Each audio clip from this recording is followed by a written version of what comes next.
Thanks for joining us in the garden today. We're here with Jordan from Grange Co-op, and we are talking about moss, but not just any moss that gets into some of those harder places to reach, maybe up on your roof, in between the cement, the sidewalk, the cracks on your driveway. So this needs to be handled differently than you would if it's in your lawn. How do people go about treating this time of year? Yeah, unlike the moss in your lawn, which is more of a nuisance, and some people think that it's not matching their aesthetic, moss in your walkways and your roofs can actually be a little bit hazardous. It can be a slippery surface. It can impede waterways, especially when we're dealing with roofs like wooden shingles and stuff. It's contributing to shortening the lifespan of that roof.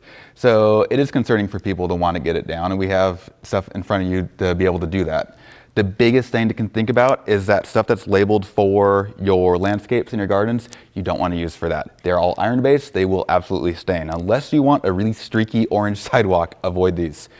Your products for treating your hardscapes are typically going to be soap-based, not like your Dawn dish soap, but they're going to desiccate that moss. They're going to help dry it out a bit. And the same thing applies when we're dealing with turf. Once that's dead and black, you want to get rid of that the best you can, which isn't always easy for some people depending on where they're applying this. So in places like a roof, you would want to get that moss off. You don't want to just dump the product on it, leave it, walk away. That's not going to work. So how do people go about doing that safely?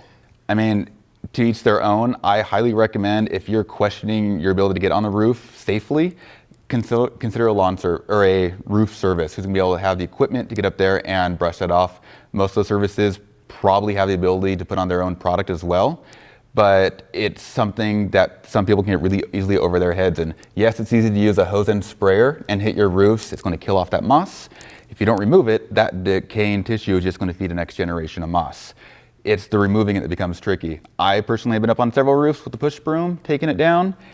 I'm still here, but there's definitely some roofs where I would be really questioning about, can I safely do this? Especially this time of the year when the roofs are probably a little bit slick, don't want to be up there just, having the time of your life. Especially if they're covered in moss. Right, absolutely. So when it comes to spraying moss, putting these products on the moss, do you scrape it off immediately or do you need to wait for it to kind of die? Well, it depends on the severity. If you're dealing with a small infestation of moss, little bits here and there, especially on a sidewalk, you might not even need the product to be able to take care of that. You can get it out with a strong broom, a lawn rake or a hard metal rake, even a power washer. When you're dealing with tougher surfaces like loose gravel or whatnot, the product's probably going to help. When it kills that moss, it's also going to loosen its grip on that surface as well.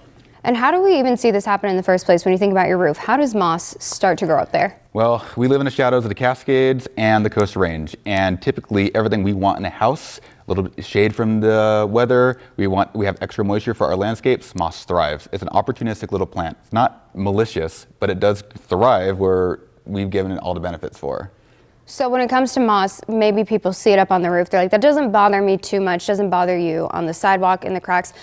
Is it something that people need to get rid of? What are some of the long-term, implications of letting moss stick around? Well, depending on your roof surface, different amounts of moss are going to impede how your water runs off the roof. It's going to collect other debris, which is going to further that problem. It's going to be a case-by-case basis. In general, though, it's not a bad idea to regularly maintain your roof, and in doing that, checking how bad the moss is, if it needs to be treated. People will often find that it's only one side of the roof, so it's not as big as a deal as they need to be, but it's a good thing to keep an eye on. Okay, so for people taking a look at their moss, maybe wanting to take care of that this winter, just one more time going through these products, what do we need? What do we not need? Stick to the ones that are labeled for roofs and sidewalks. They will not stain. Avoid your lawn and garden stuff. Have some kind of methodology to scrape off that dead tissue when it's died in a few days.